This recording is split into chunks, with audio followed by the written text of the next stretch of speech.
Israeli সরকারের গণহত্যা চালানোর কথা আমি বলেছি এবং আমাদের সরকারের অর্থায়নের কথাও বলেছি।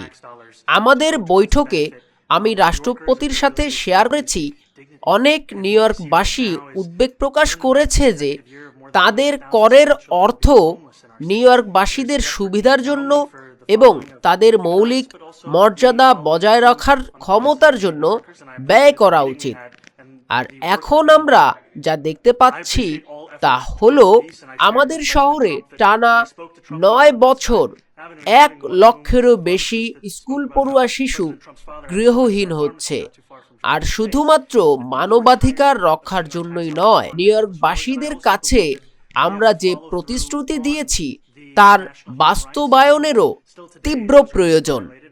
এবং আমরা যে সভাটি করেছি এবং যে কাজটি করতে পারি তার জন্য আমি কৃতজ্ঞ।